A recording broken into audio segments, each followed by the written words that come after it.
eu quero dizer para você, nessa noite, que você não nasceu para a derrota, você não nasceu para a destruição, né? Você, né, é alguém que foi nascido segundo um plano de Deus para o sucesso, para dar certo, para realizar seus alvos, né, para conquistar os anseios do seu coração. Eu sei que tudo isso ocorre quando estamos plantados à luz da palavra, né? Que a palavra move céus, terra e mar e tudo que neles há em nosso favor, né? Então, mais uma vez, eu agradeço o pastor, né, de nos confiar o púlpito dele, né?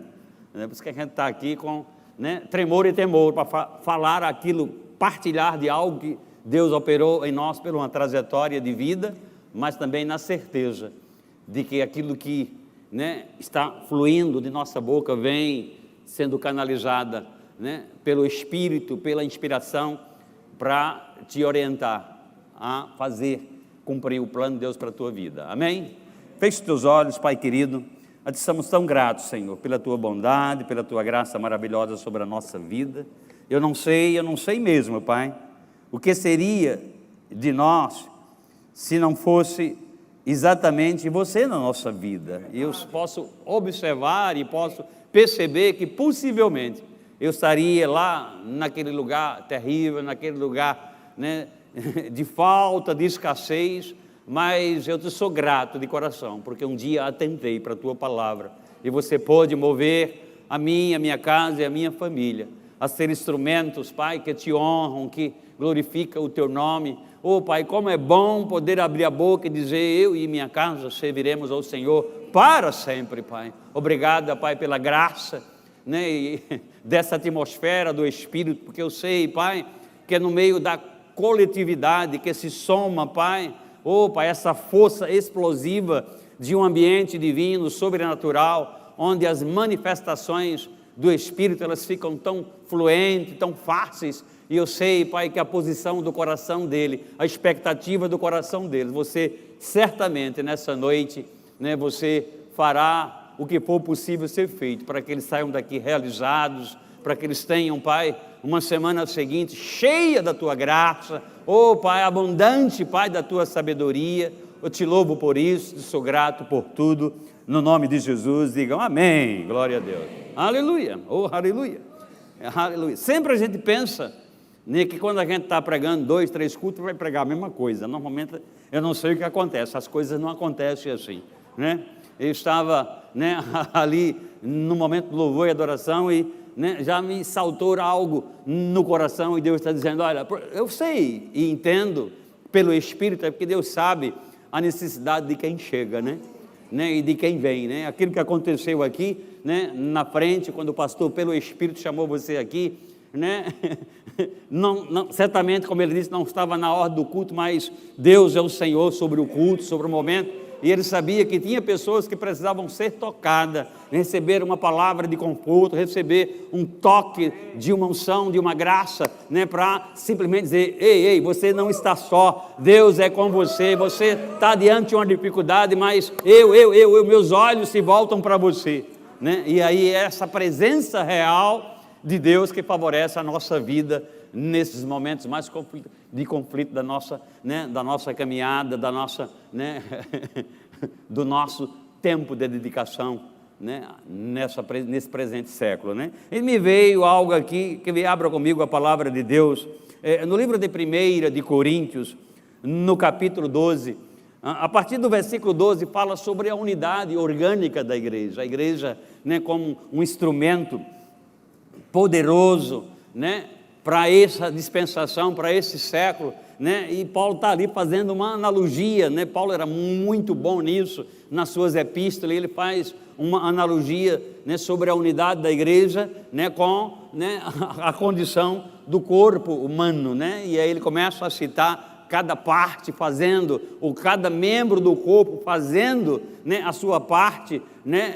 Simplesmente a gente gera um nível de, né, de afinidade, de harmonia tal, né, que as coisas se resolvem, né, e não vai haver sobrecarga para ninguém, cada um fazendo a sua parte, né, e ali, né, funciona de uma forma tão harmônica, tão sincronizada, né, como funciona a estrutura no nosso corpo orgânico, né? Cada célula tem a sua função, são milhões de células, mas tem células específicas que tratam de forma específica, de áreas específicas, né, da nossa vida, né? E ali simplesmente a estrutura ela ganha força, ela ganha vigor. Diz assim, porque assim como o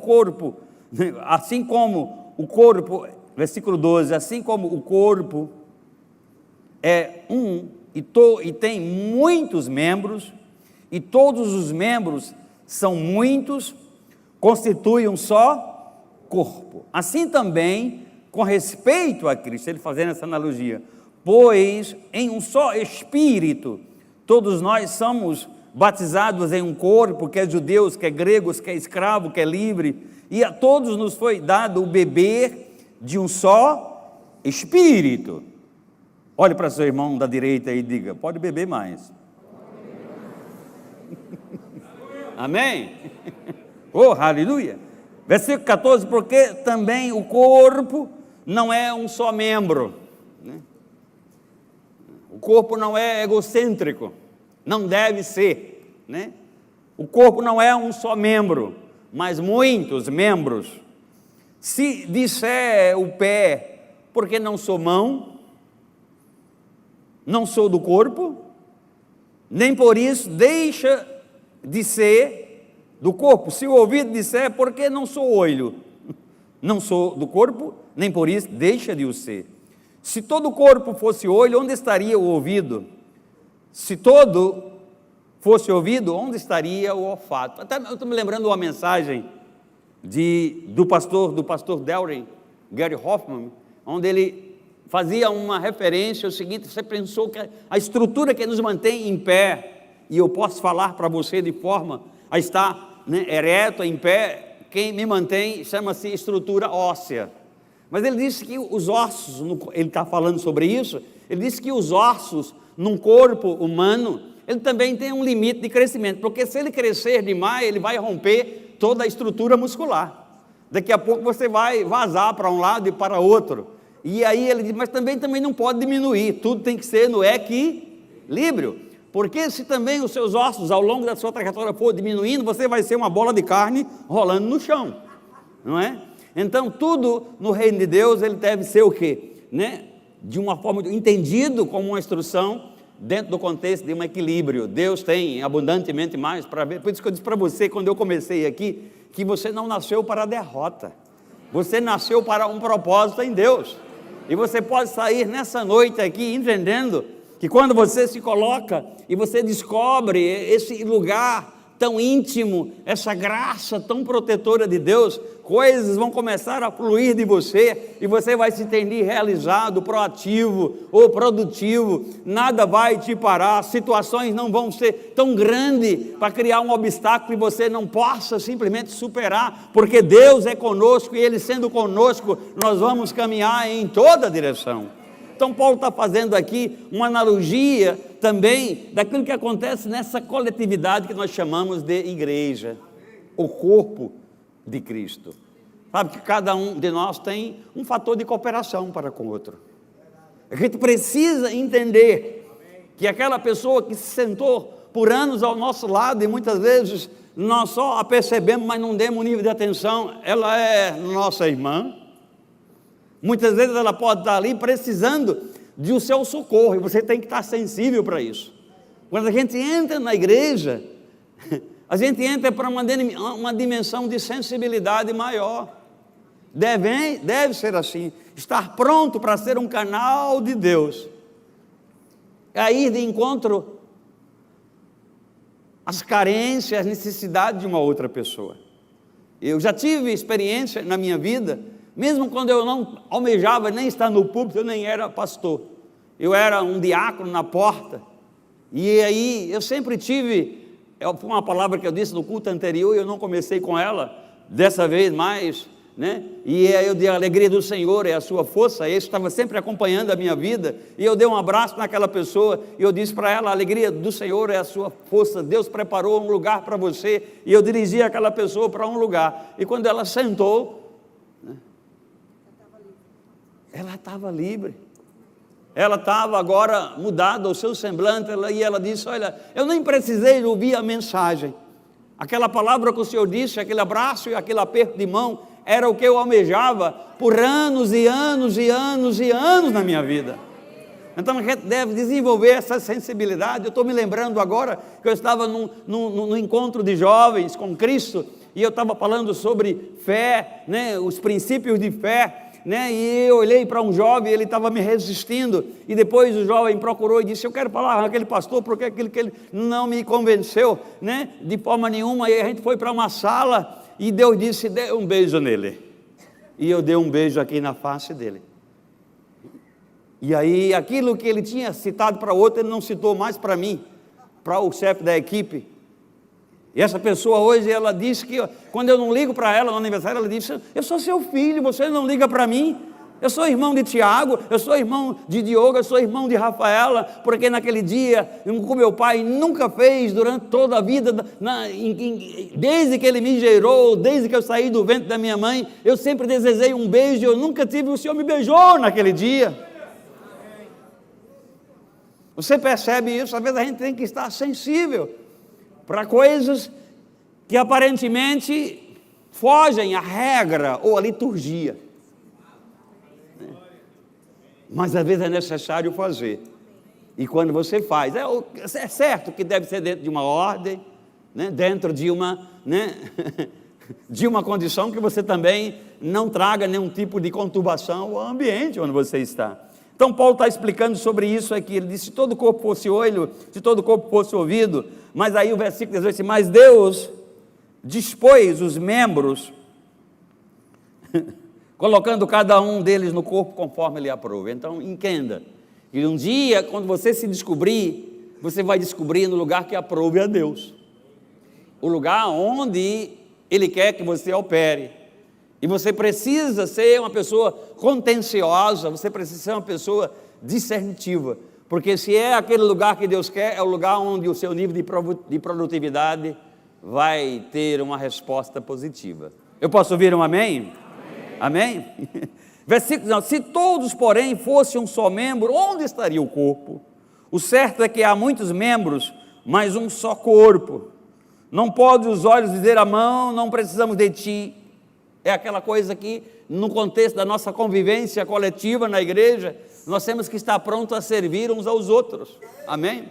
Jesus, uma vez abordado, né, e acerca, né, de servir, né, os discípulos estavam ali, e aí Jesus, ele sai com isso: eu não vim dos céus, eu não vim do Pai para ser servido, né, mas eu vim com um propósito de servir e dar a minha vida por vocês. Veja, a autoridade que poderia requerer, né, chamar anjos, miríadas de anjos para servi-lo, disse: olha, mas a minha posição é essa, eu vim para servir a você, eu vim para dar a minha vida, né, para que você tenha exatamente, né, uma vida abundante, uma vida suprida, né? A Bíblia diz que o ladrão vem para roubar, matar e destruir, mas o Senhor disse: eu vim para que tenham vida e vida com abundância.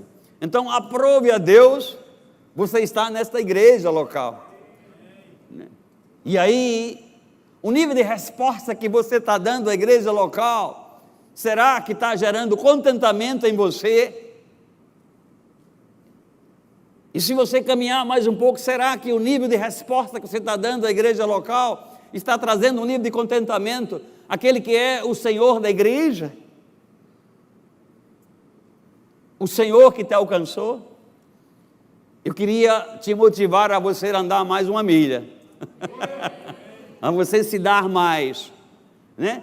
Para que essa estrutura se expanda, né? Para que famílias sejam alcançadas, né? Para que obras das trevas sejam de antemão anuladas na vida de pessoas.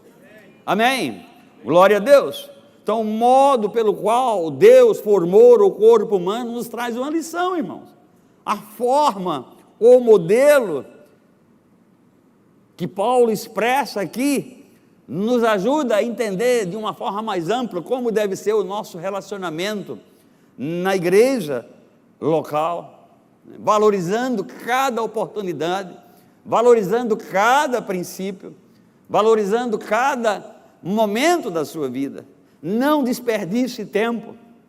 Não se deixe levar por informações ou situações que de uma forma ou de outra pode ser obstáculo a você ter que parar e não poder mais avançar. E muitas vezes aquela força se torna tão forte dentro de você que você vai começar a querer andar para trás. Como não, mas você foi criado para andar para frente. Você foi criado para ir a lugares mais altos, ter uma condição de vida, um caminhar ascendente e crescente. Amém? Oh, aleluia! Então, aí aqui no versículo 22 diz assim: pelo contrário, os membros do corpo que parecem ser mais fracos são os mais necessários. Então, se eu não tiver discernitivo, como eu vou entender a fraqueza de outras pessoas? Se eu não tiver numa dimensão divina, sobrenatural, como eu vou compreender isso, irmão? Isso vem pelo Espírito de Deus.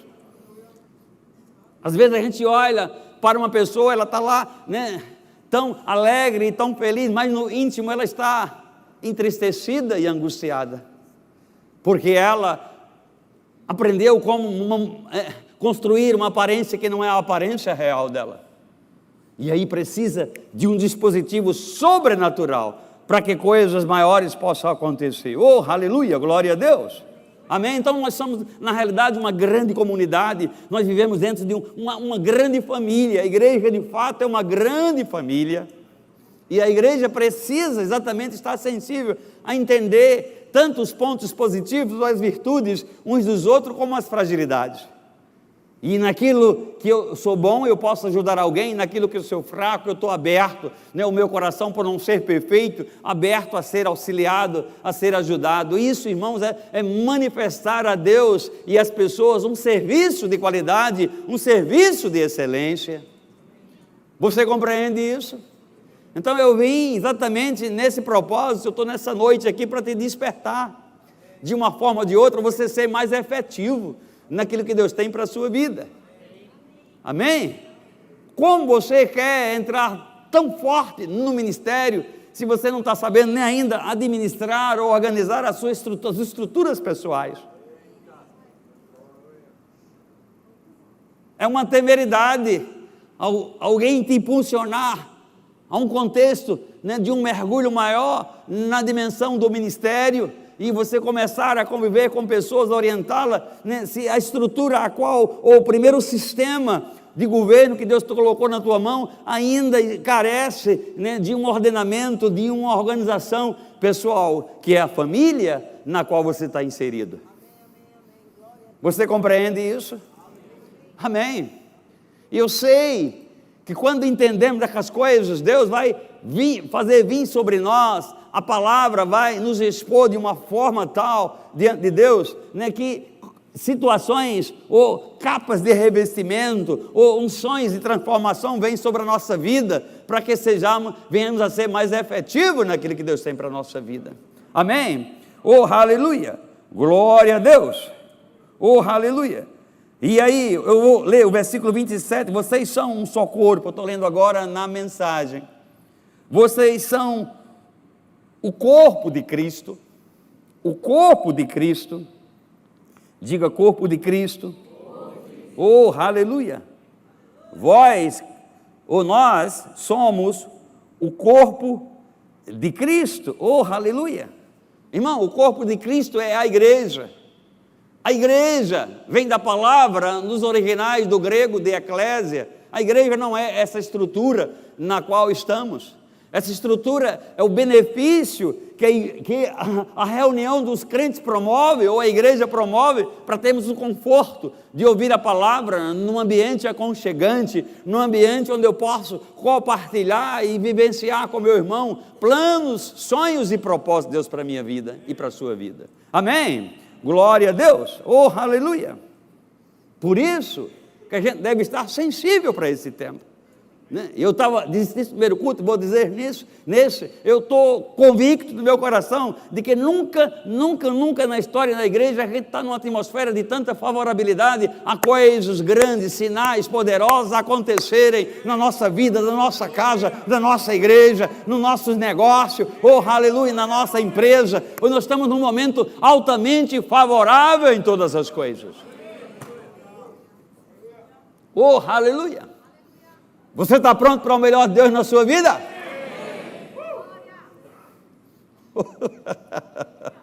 Aleluia! Oh, glória a Deus! Oh, aleluia! Vocês são o corpo de Cristo. Isto é o que vocês são, jamais se esqueçam disso. Olha para o seu irmão que você é corpo. Não está dizendo que você é cabeça, está certo? Você é corpo, cabeça é Ele. Quando a gente pensa em cabeça, nós pensamos na estrutura mais perfeita criada da parte de Deus, que é o centro de comando, né, de todo o nosso sistema orgânico e celular. É o sistema operacional perfeito. Se levamos uma topada, o cérebro manda um comando para lá, dizendo, olha, coagula lá, para que o sangue não saia todo por aquele orifício que aconteceu na topada. Mesma coisa na igreja, irmão. O cabeça da igreja do Senhor está fluindo nessa noite aqui, na pessoa do Espírito Santo. E Ele vai tocar em você. Oh, aleluia! Existem toques que nós recebemos da parte de Deus, que são toques íntimos, profundos, imperceptíveis muitas vezes. E esses deixam marcas profundas para a nossa vida, quando somos tocados por dentro em Deus, no nosso homem interior. Oh, aleluia! Oh, aleluia! Oh, glória! Aleluia! Oh, aleluia!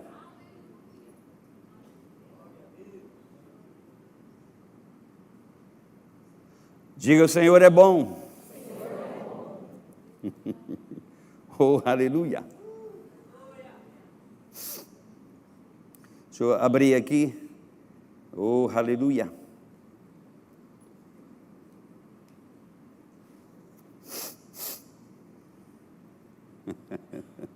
Aleluia. Diz aqui o texto. Oh, aleluia. Abra comigo o livro de Efésios.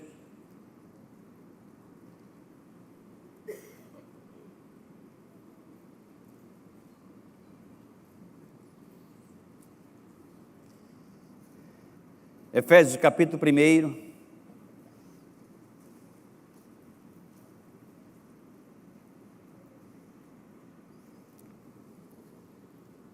Diz assim o texto, no versículo 18, 17, para que o Deus nosso Senhor, essa é a oração de Paulo por esta igreja, diz, para que o Deus do nosso Senhor Jesus Cristo, o Pai da glória, vos conceda espírito de sabedoria e de revelação no pleno conhecimento dele, iluminado os olhos do vosso entendimento, para saber da esperança do teu chamamento, e qual a riqueza da glória da sua herança nos santos, e qual a suprema grandeza do seu poder para os que cremos, para com os que cremos, segundo a eficácia da sua força, o qual exerceu em Cristo, ressuscitando dentre os mortos, fazendo sentar-se à direita nos lugares celestiais, acima de todo principado e potestade, poder e domínio, e de todo nome que se possa referir, não só no presente século, mas também no século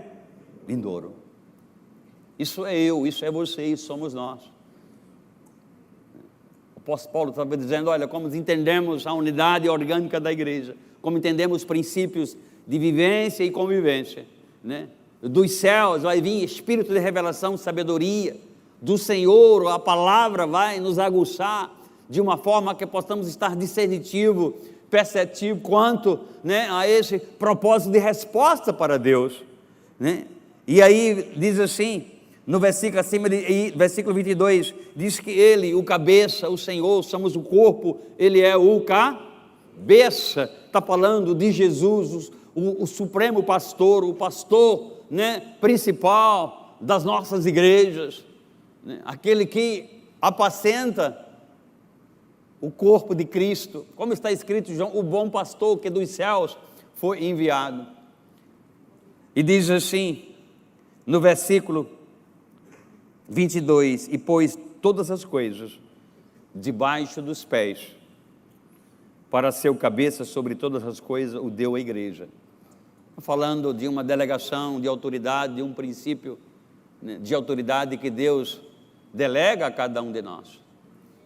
Irmãos, eu vou dizer uma coisa, você não pode ver fragilidade na sua vida, você não pode ver fraqueza na sua vida, você não pode ver escassez na sua vida. O tempo de abundância de Deus chegou para a tua vida, irmão. Ou essa atmosfera que Deus tem revelado para esse tempo vai fazer você ir mais velozmente naquilo que Ele tem como propositura para a tua vida. Não recua diante, né? Eu posso agora, né, pelo Espírito dizer, seja forte e corajoso. Oh, aleluia! Seja forte, seja fortalecido no Senhor. Medita, né, como está escrito lá em Josué capítulo 1, havia uma situação terrível para a vida daquele jovem. Ele tinha perdido o seu mentor, o seu tutor, aquele que era exatamente o orientador básico de todos os passos pelos quais, mas Deus se revelou, ele disse, olha, como eu fui com Moisés, eu serei contigo.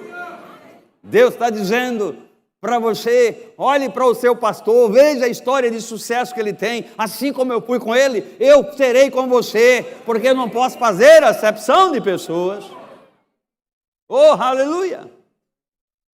O amanhã em Deus que te espera, irmãos, é algo fantástico, é algo maravilhoso, é algo tremendo da parte de Deus para a sua vida.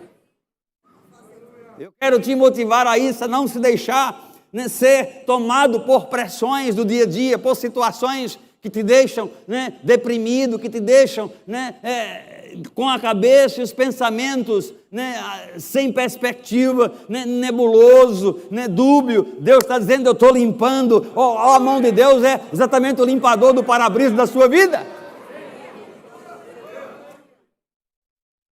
Oh, aleluia! O que começou é o que quer aperfeiçoar, sim ou não? Oh, aleluia! Oh, a qual a igreja, versículo 23, é o corpo, a plenitude daquele que tudo enche em todas as coisas. Oh, aleluia!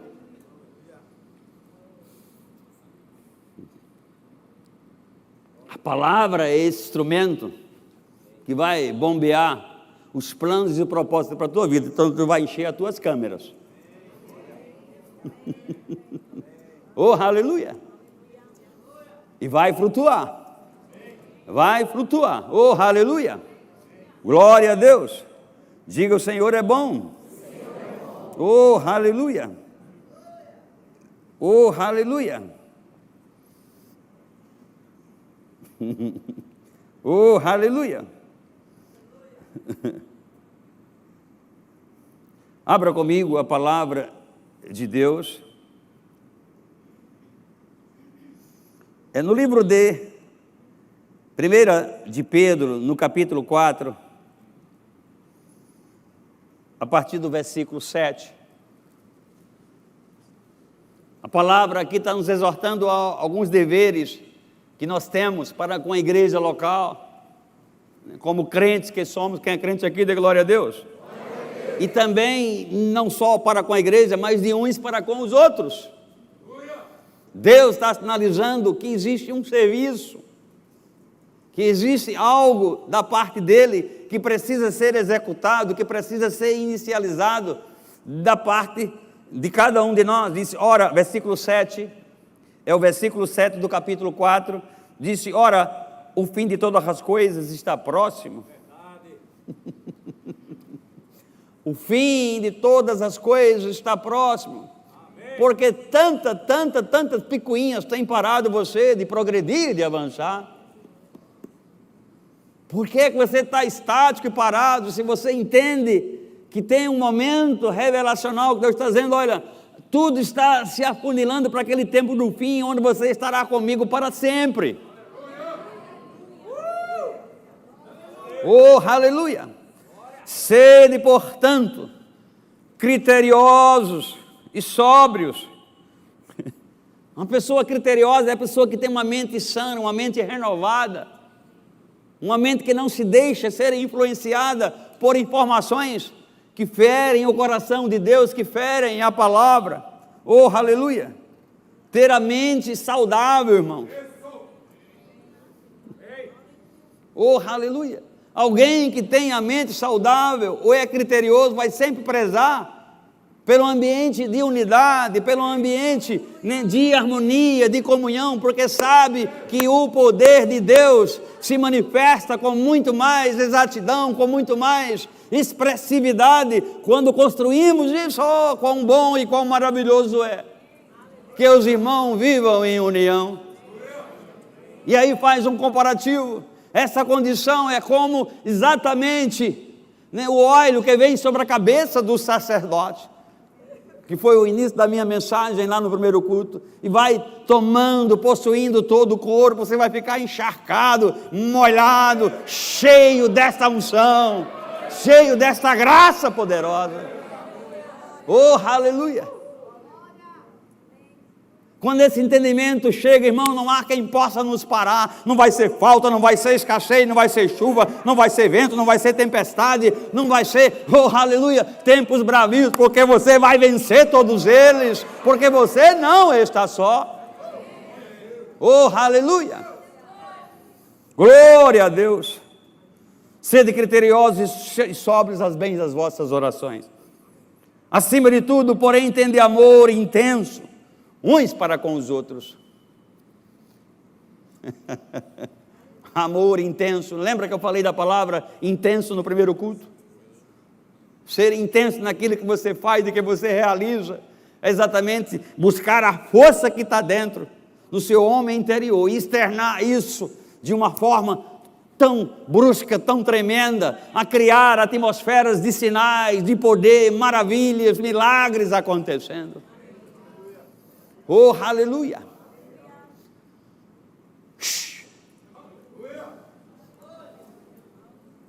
Oh, glória! Aleluia! Porque o amor cobre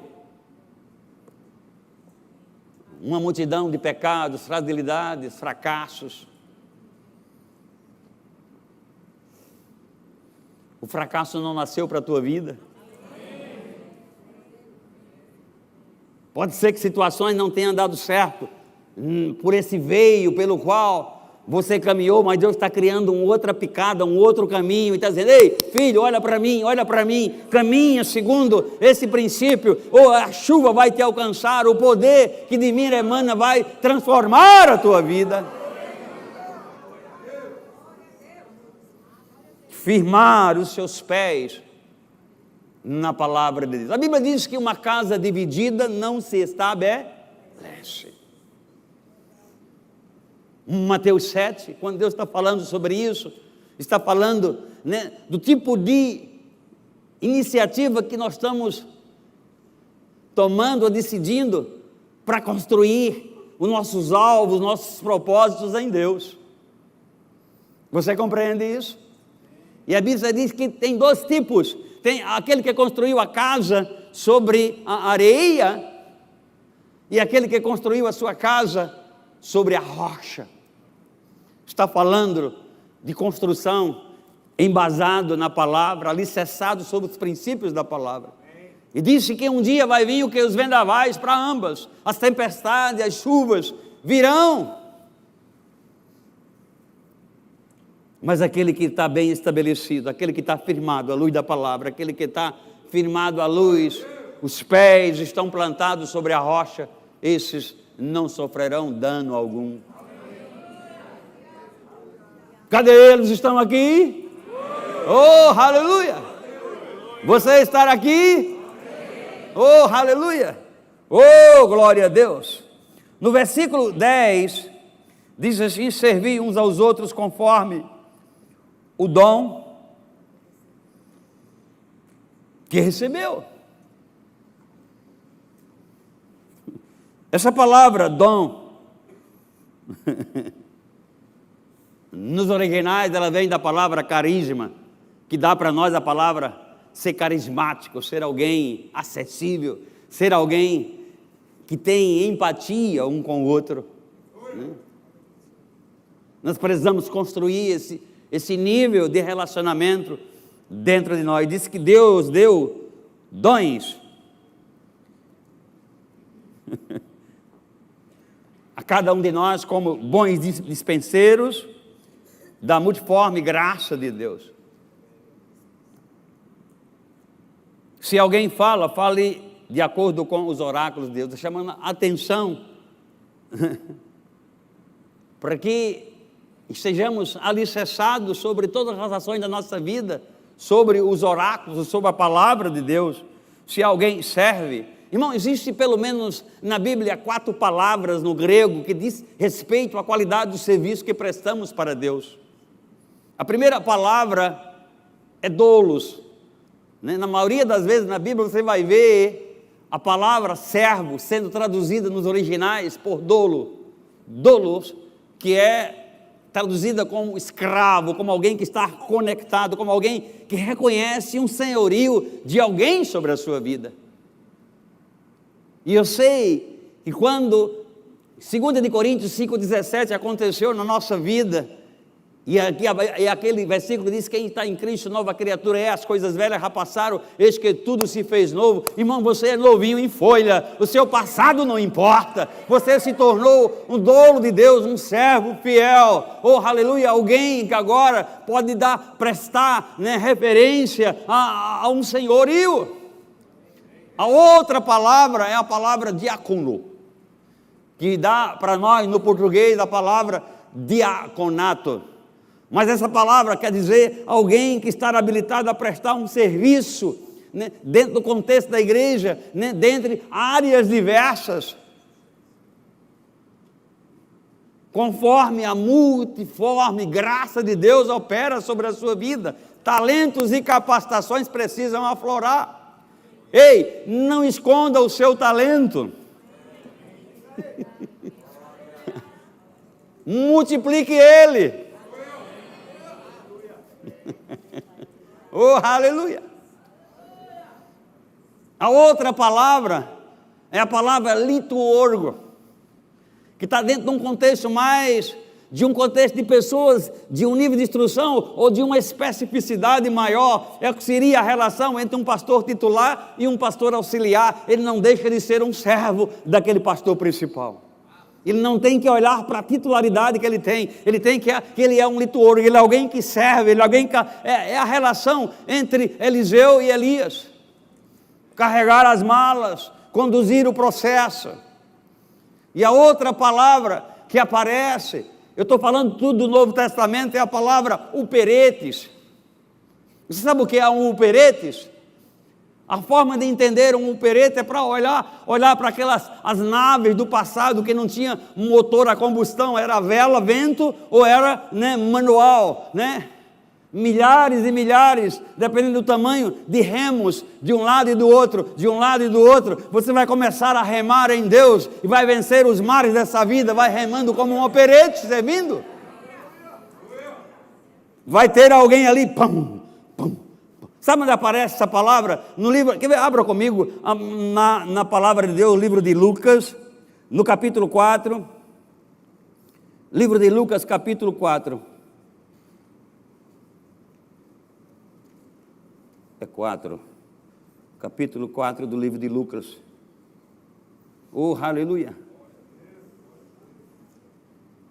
Aqui está Jesus, a partir do versículo 17, se identificando. Você percebe que Jesus precisou se identificar para aquela contemporaneidade do que é que ele veio fazer, onde estavam os escritos que falavam acerca dele, e por que você não tem se identificado na igreja local, diante de uma posição que Deus já de antemão te revelou?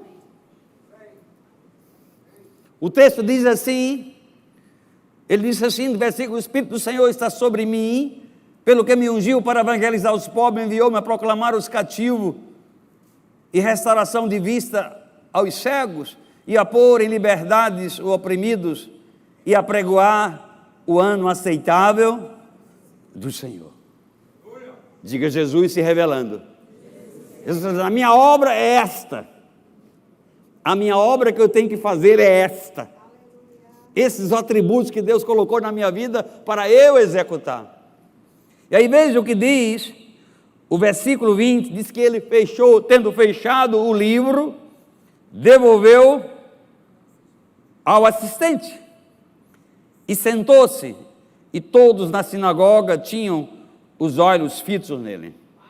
Essa palavra assistente aqui, se você olhar na sua Bíblia, ela vem traduzida ou transliterada da palavra operete. Esse servo, esse assistente, era alguém que tinha uma habilidade em Deus, ou uma graça em Deus, de entender que para aquele dia alguém ia se levantar, ler um livro, e o livro era o livro que ia identificar aquele qual ia falar sobre ele. Não era uma pessoa qualquer. Eu não sei se você gosta, eu gosto muito de assistir filme dos Vikings. E aí tem aqueles navega, mas tem um cara ali, ó, com um martelete, dizendo esquerda, direita, esquerda, direita, esquerda, direita, esquerda, não entenda mal, esquerda, direita, esquerda, direita.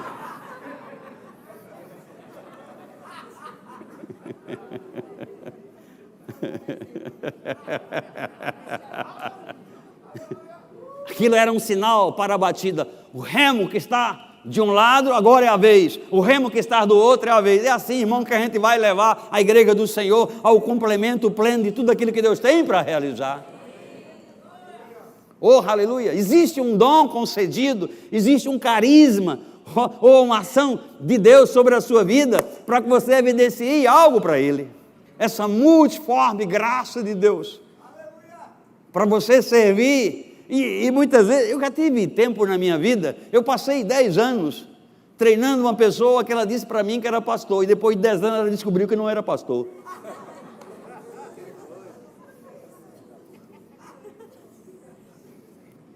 Agora, ela disse que Deus falou com ela, e eu não podia ser Satanás na vida dela, mas eu sentava com ela, eu dizia, essas habilidades aqui, uma vez eu me lembro, eu levei ele para mim fazer um aconselhamento na casa de uma senhora muito pobre, ele não quis entrar lá. Pastor, vamos sair daqui, isso me dá agonia. Eu digo, não, ore para que a prosperidade chegue aqui.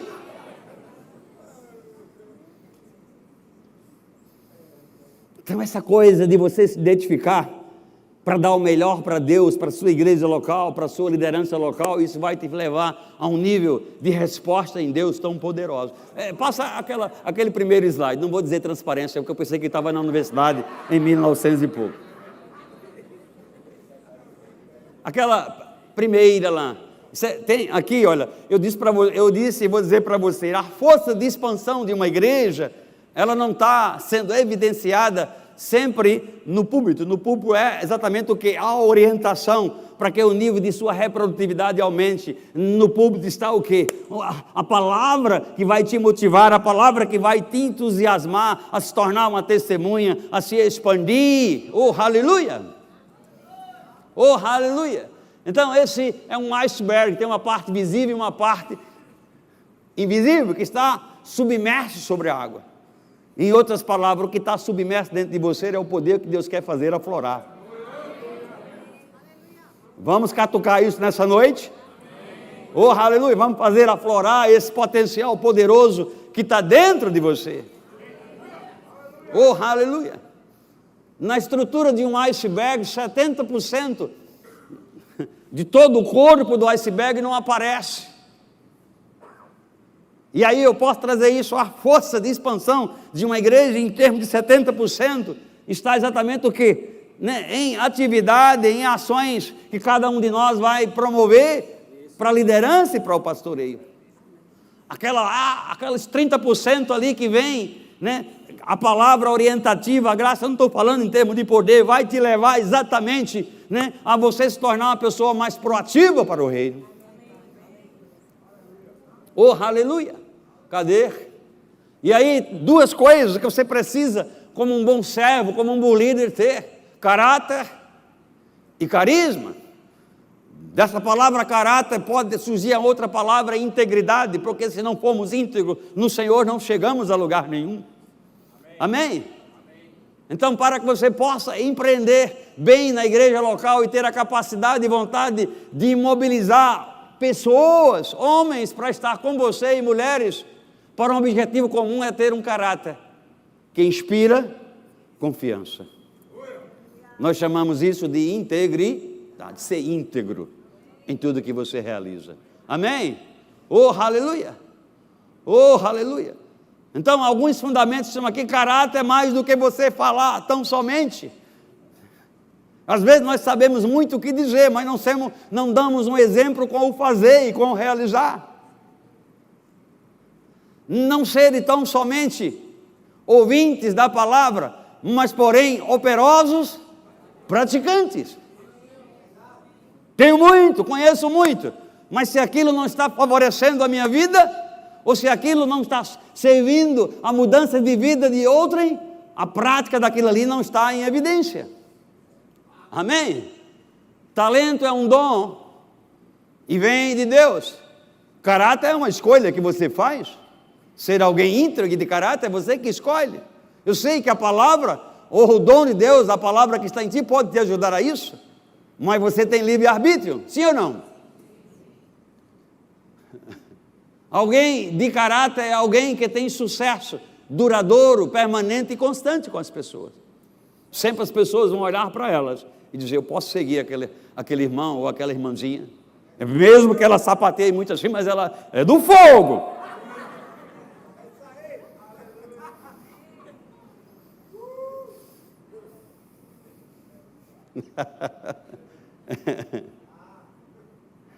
Faça sempre uma indagação para você mesmo. Pergunte se as suas palavras e ações são coerentes em toda a trajetória da sua vida.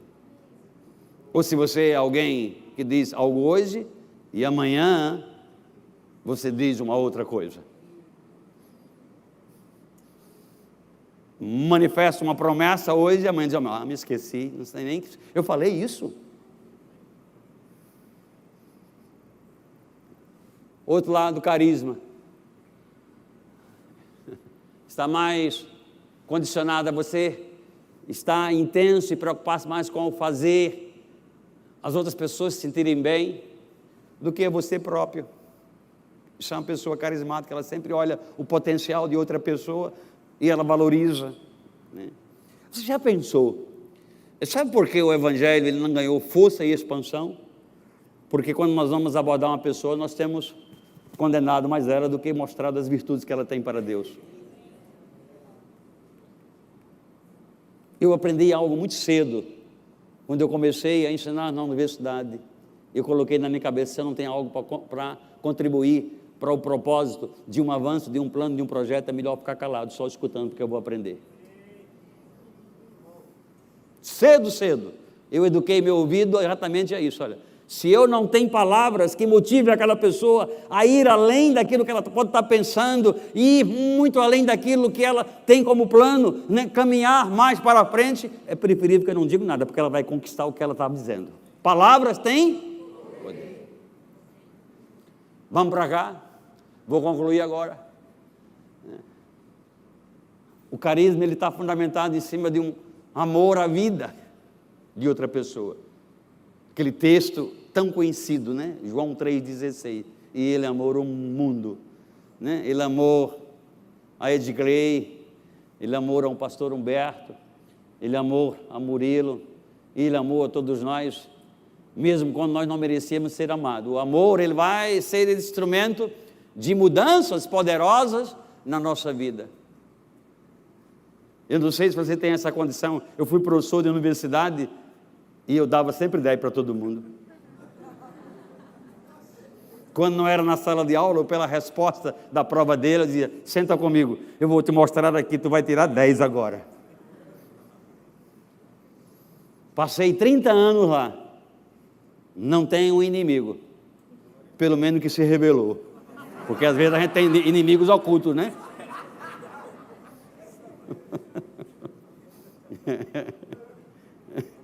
Na realidade, eu tenho um caso na universidade. Quando Deus me alcançou, eu comecei a entrar com meus livros para a sala de aula, e quando eu ia para a minha sala, eu aumentei o livro, esse livro aqui, estava lá junto, né? Aí eu tinha um amigo que ele sempre estava dizendo: pastor, esse livro preto é o quê? Um colega professor. Eu dizia: esse aqui é o livro dos livros, é a Bíblia Sagrada.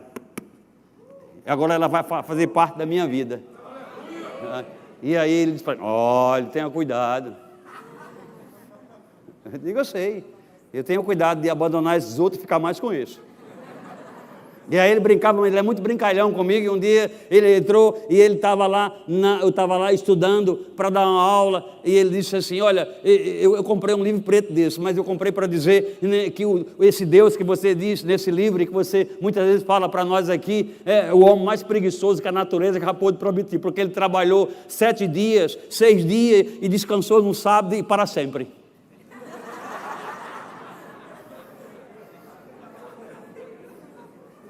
Eu olhei assim.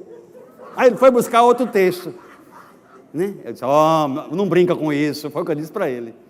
E aí depois ele foi buscar aquela parábola das 100 ovelhas. Ele disse: como um Deus pode fazer isso? É o Deus mais antidemocrático que eu pude ver, porque tinha 100 ovelhas num aprisco. Não é verdade? É verdade, está lá escrito. Aí ele abriu e disse: e aí uma foi, ele deixou lá as 99 e foi em busca daquela outra. Que Deus é esse? Abandonou a maioria, quem ganha em todo lugar. Eu disse: mas para Deus não, porque Deus queria 100%.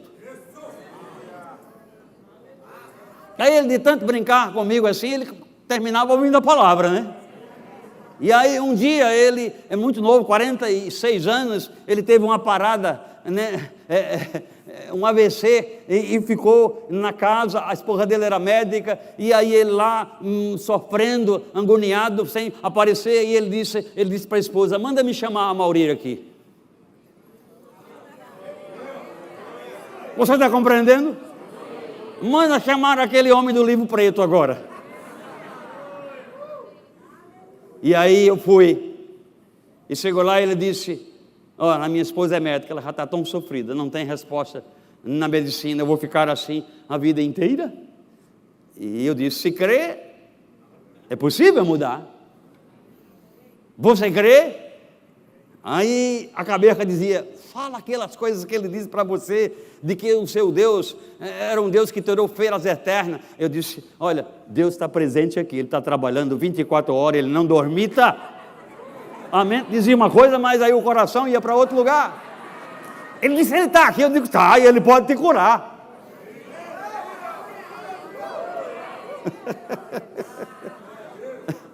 Você está compreendendo? Oh, aleluia! Você crê em oração? Ele disse: todo, eu vou me levantar daqui. Começou a gerar. Eu disse: olha, você precisa de fé, né? Fé é exatamente um princípio básico. Todo aquele que crê será salvo. Crer no coração, confessar com a boca. Ele disse: como é que eu confesso?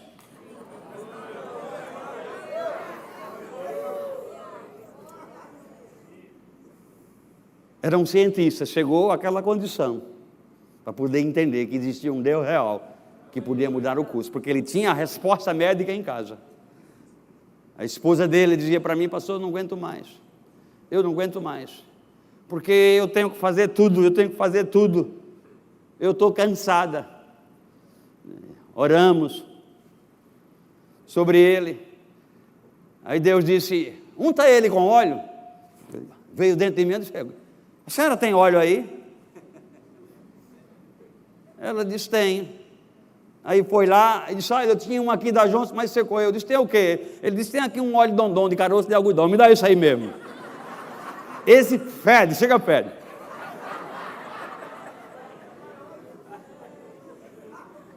Peguei aquele litro de óleo dondom e comecei. E orando, saltando sobre ele, só vinha aquele aroma suave, entendeu?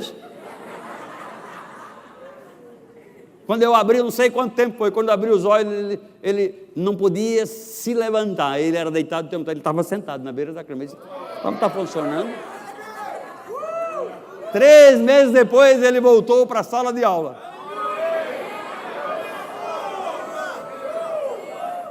Aí ele perguntou: eu posso ir lá na tua igreja? Eu disse: claro, você já é parte da família. Olha para seu irmão e diga: mas você é parte da família. Oh, aleluia! Oh, glória a Deus! Oh, aleluia! Obrigado, Pai. Oh, aleluia! Pai querido, nós te somos tão gratos, Senhor, pela tua palavra. O grupo louvor pode subir aqui. Aqui cremos, Pai, de que a sua graça restauradora, de que a sua graça, Senhor, oh, aleluia, Pai, de gozo, de alegria, oh, aleluia, oh, está nessa noite, nesse lugar, Pai. Nós cremos, Pai, de que você começou a boa obra, você há de aperfeiçoar, oh, aleluia, você fará, Pai, abundantemente mais, além daquilo que a gente possa estar pedindo, pensando, oh, imaginando, oh, aleluia. Vou ler aqui um salmo, para a gente encerrar. Parecia um sonho. Ei, diga para o seu irmão, o sonho de Deus é realidade, não parece, ele é. Amém? Parecia um sonho bom demais para ser verdade. O Eterno, ou o Senhor, trouxe de volta os exilados de Sião. Sabe que a palavra Sião, ela quer dizer, nos originais, terra árida, terra ressequida, terra sem perspectiva. Nós rimos e cantamos, sem acreditar, com tanta felicidade. Deus trouxe você hoje aqui para você ouvir isso. Você vai começar a rir mais forte a partir de agora. Oh, aleluia! É uma coisa que está em minha natureza, a alegria. Às vezes eu penso, eu não posso, né, também, né, é um pensamento só, eu penso que eu herdei isso, porque eu nunca vi o meu pastor triste e angustiado. Mesmo quando ele estava tão, muitas vezes, sofrido, debilitado no corpo, ele estava lá, rindo. Você nunca vai ver uma imagem do pastor Band, ele estava lá. Oh, aleluia! É uma alegria contagiante, viu? Não é contagiante a alegria? Esse negócio pega.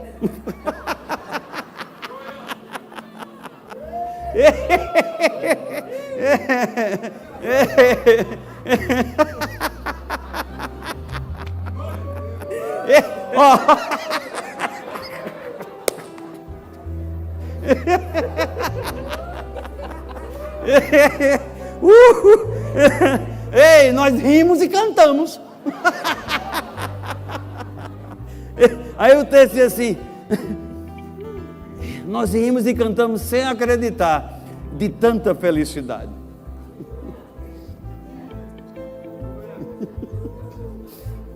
De tanta resposta de Deus para a nossa vida.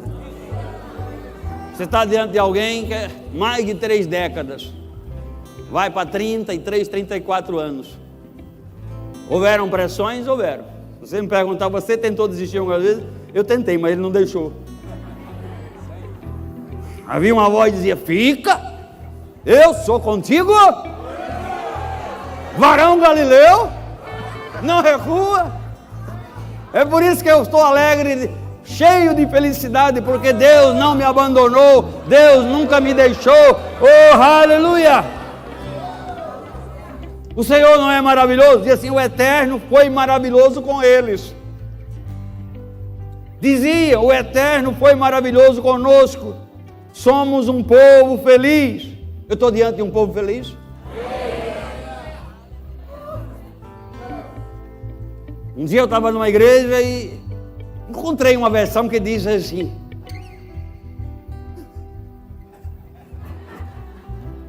que a felicidade deles era tão grande que eles fizeram da alegria um vibrato. Esse cara aqui é um tenor. Um vibrato.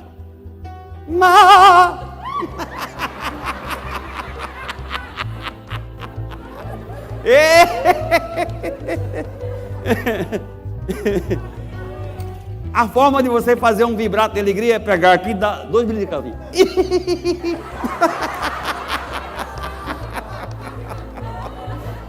E quanto mais você segura, mais... vai. Pega aqui. Vai lá.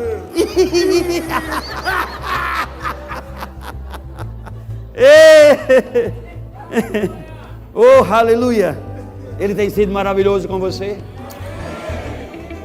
A promessa é que ele vai ser abundantemente mais. Ele já era abundantemente mais. Oh, aleluia. Oh, aleluia. Deus tem agido em seu favor. Posso ouvir um glória a Deus? Então Deus vai enviar chuva nessa noite. Diz assim: agora o Eterno age de novo em nosso favor, enviando chuva sobre a nossa vida, assolada pela seca. Assim os que plantaram suas sementes, muitas vezes em angústia e desespero, lá vem o vibrato, vibrarão. Vibrato. De alegria na colheita. Oh, aleluia! E os que saíram com o coração aflito, voltarão para casa sorrindo, com os braços cheios de bênçãos. Vamos ficar de pé.